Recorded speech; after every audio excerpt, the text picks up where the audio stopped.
नमस्कार दोस्तों, स्वागत है आज की हमारी क्लास प्रॉफिट एंड लॉस के पार्ट नंबर 4 में। दोस्तों, जो हम टॉपिक ले रहे हैं अपनी क्लास में, उन टॉपिकों से क्वेश्चन आते रहे हैं और आते रहेंगे।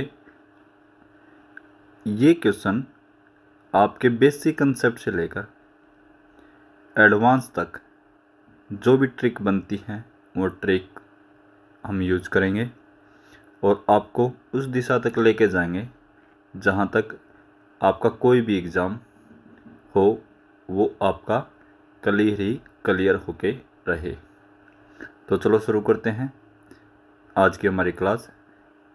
आज हम जिन टॉपिक से क्वेश्चन लेने वाले हैं एक बार उसके बारे में जान लेते हैं। जब लाभ या हानि प्रतिशत क्रय मूल्य की संख्या के बराबर हो, मतलब क्रय मूल्य भी उतना ही है जितना कि हमें प्रॉफिट हुआ है या हानि हुई है। हमारा दूसरा टॉपिक है जब क्रय और विक्रय मूल्य दोनों ही बढ़ाए या घटाए जाएं।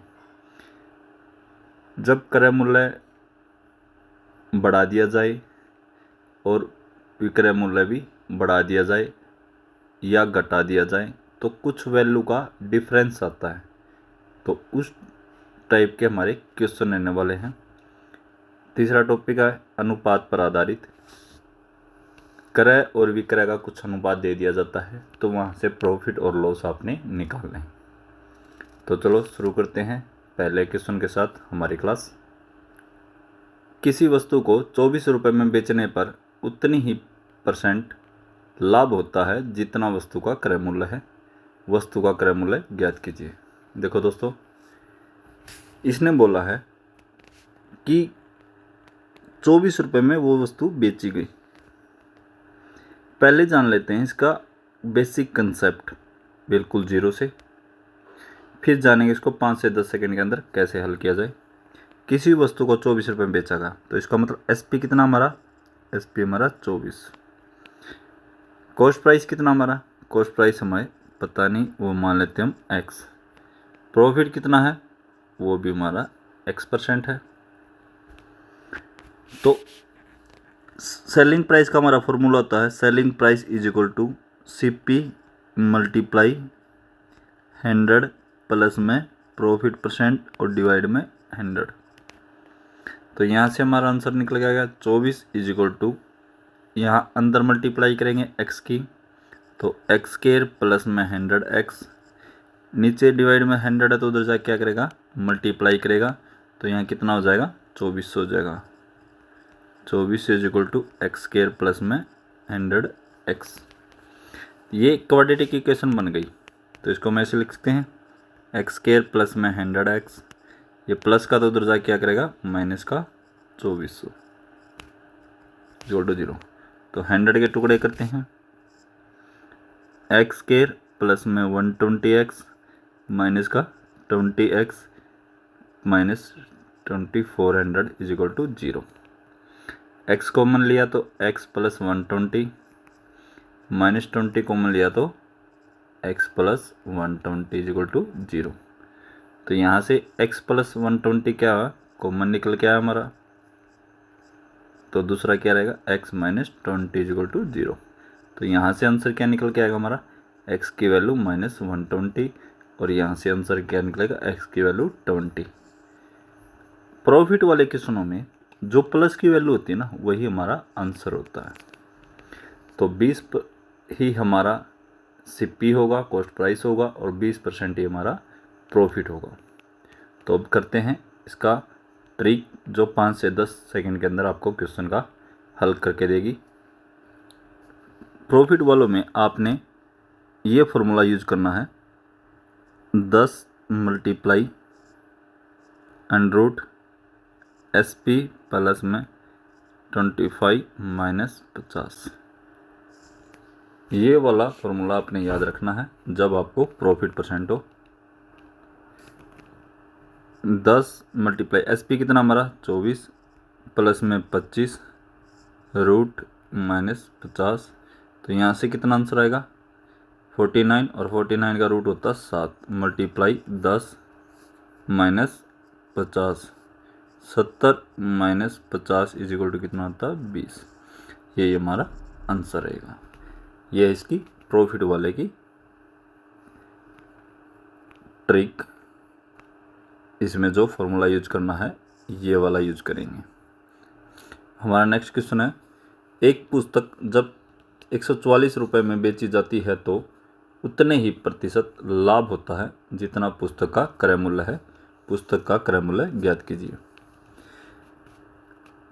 प्रॉफिट परसेंट वाला हमने पीछे ट्रिक में किया था। कौन सा फॉर्मूला यूज करना है, 10 multiply under SP plus 25 minus 50। SP कितना हमारा 144 प्लस 25 रूट माइनस 50, तो कितना आ गया 169। 169 का रूट क्या होता है 13। 13 मल्टीप्लाई 10 कितना होगा 130 माइनस 50, तो कितना आंसर आ गया आपका आंसर 80 हमारा आंसर रहेगा। अब कर लेते हैं हानि वाले का एक क्वेश्चन, ताकि आपको अच्छी तरह से समझ में आ जाए। एक पुस्तक को 24 रुपये में बेचने पर उतनी ही प्रतिशत हानि होती है जितना वस्तु का क्रय मूल्य है। वस्तु का क्रय मूल्य ज्ञात कीजिए। हानि वाले क्वेश्चन में आपने क्या करना है, ये फॉर्मूला यूज करना है 10 मल्टीप्लाई में root SP minus 25 minus 50। 10 multiply SP minus 25, 24 minus 25 root minus 50। अब ध्यान से समझो, यहाँ से वैल्यू कितनी आएगी माइनस का 1 आएगी रूट के अंदर। आपने ये माइनस की वैल्यू ना लेते हुए आपने इसको प्लस मानना हर जगह जब इस टाइप के क्वेश्चन हो। तो आंसर क्या रहेगा हमारा 10 मल्टीप्लाई 1, क्योंकि 1 का रूट क्या रहेगा 1 ही रहेगा, माइनस 50, तो कितना आ गया 10 माइनस 50 कितना हो गया माइनस का 40। अब ध्यान से समझो, हानि वाले में माइनस की जो भी वैल्यू निकल के आती है उसको पहले तो पॉजिटिव मानना है, ये याद रखना। और साथ में क्या है, इसकी आंसर आते हैं 2, हमेशा 2 ही आंसर आएंगे हानि वाले में। हानि वाले में दूसरा आंसर क्या रहेगा, पहला आंसर 40, दूसरा आंसर होगा 60। याद रखना दोनों आंसरों का जोड़ हमेशा 100 रहना चाहिए। यही 2 आंसर होंगे आपके हानि वाले जब लॉस होता है। तो आंसर क्या हमारे 40 और 60, ये हमारे आंसर रहेंगे। एक वस्तु जब 21 रुपये में बेची जाती है तो उतने ही प्रतिशत हानि होती है जितने में वस्तु खरीदी गई है। वस्तु को कितने रुपए में खरीदा गया। एक और क्वेश्चन देख लेते हैं हानि वाला। 10 मल्टीप्लाई रूट SP कितना 21 माइनस 25 माइनस में 50, तो यहाँ कितना माइनस का 4 आएगा और माइनस का 4 अपने पॉजिटिव लेना है। पॉजिटिव में से कितना निकल के आएगा 2 मल्टीप्लाई 10 माइनस 50, तो 20 माइनस 50 कितना होगा हमारा आंसर माइनस का 30। अब ध्यान दो भाई, मैंने बोला था पॉजिटिव वैल्यू लेनी है, तो पॉजिटिव होगी 30। 30 में कितना ऐड करेंगे ताकि इनका जोड़ 100 हो जाए 70, तो ये वैल्यू हमारी आंसर रहेंगे। आंसर कितने होते हैं हानि वाले, हमेशा 2 ही आंसर होते हैं। एक दुकानदार अपना सामान 20% लाभ पर बेचता है। यदि वह सामान को 10% अधिक पर खरीदता और 25% लाभ पर बेचता तो उसे 14 रुपये अधिक मिलते हैं। सामान का क्रय मूल्य ज्ञात कीजिए। 100 की चीज़ थी, लेट कर लेते हैं, 120 में बेच दी 20, क्योंकि 20% का प्रॉफिट हो रहा है यहाँ से। यदि वह सामान को 10% अधिक में खरीदता तो कितने का खरीदता हो 110 का, तो अब क्या 25% का प्रॉफिट कमाता। 25 का 25% कितना होता है 5 बटा 4। हमने पीछे परसेंटेज वाली क्लास में सीख चुके हैं 25% किसके बराबर होता है 1 बटा 4। प्रॉफिट हो तो इसको ऐड कर देते हैं, कितना आएगा 5 बटा 4 के।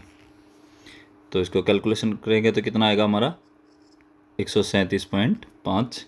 तो यहाँ कितना डिफरेंस है इनका 17% इज इक्वल टू किसके इक्वल दे रखा उन्होंने 14 रुपये के। तो 1% किसके बराबर हुआ 14/17। 100% का निकालना था हमने तो मल्टीप्लाई में 100। तो पॉइंट कहना कि यहाँ पर 0, 25 सत्ते 25 चौका 40। 40 की और 14 की मल्टीप्लाई करेंगे तो कितना आएगा 560। ये हमारा आंसर रहेगा। एक और क्वेश्चन देख लेते हैं। एक दुकानदार अपना सामान 20% लाभ पर बेचता है। यदि वह सामान को 10% अधिक पर खरीदता और 25% लाभ पर बेचता तो उसे 14 रुपये अधिक मिलते। सामान का क्रय मूल्य ज्ञात कीजिए। लेट कर लेते हैं 100 रुपये थे स्टार्टिंग में 100%। तो 20% अधिक पर बेचता तो कितना हो जाता 120। और यदि उसे 10% अधिक पर खरीदता तो कितना होता 110 होता वो। और यदि उसे 25% लाभ पर बेचता तो 110 की वैल्यू को 25% लाभ मतलब 125 उठा 100। 25 पंजे 25 चौका। तो यहाँ से आंसर आएगा 137.5। तो 14 रुपये अधिक मिलते। तो इसका मतलब पहले 120 थे, अब कितने मिले 137.5। तो कितना डिफरेंस है यहाँ पर 17.5 का। वो किसके बराबर है 14 रुपये के बराबर। तो एक का डिफरेंस किसके बराबर 14/17। और तो 100 का डिफरेंस किसके बराबर होता 100 वैल्यू को। तो मल्टीप्लाई में 100 पॉइंट को यहाँ मल्टीप्लाई करेंगे तो 25 सत्ते 25 चौका 40 7 दूनी 14। तो 40 दूनी 80। तो ये हमारा आंसर होता उसका क्रय मूल्य। अब अनुपात से रिलेटेड कर लेते हैं क्वेश्चन। किसी वस्तु के विक्रय मूल्य तथा क्रय मूल्य में 5:4 का अनुपात है। बताइए वस्तु को बेचने में कितने प्रतिशत लाभ होता है। विक्रय का कितना अनुपात दिया गया है विक्रय का 5 और क्रय 4। इसका मतलब प्रॉफिट कितना हुआ हमें प्रॉफिट कितना 1 रुपये कितने पर 4 पर मल्टीप्लाई में 100।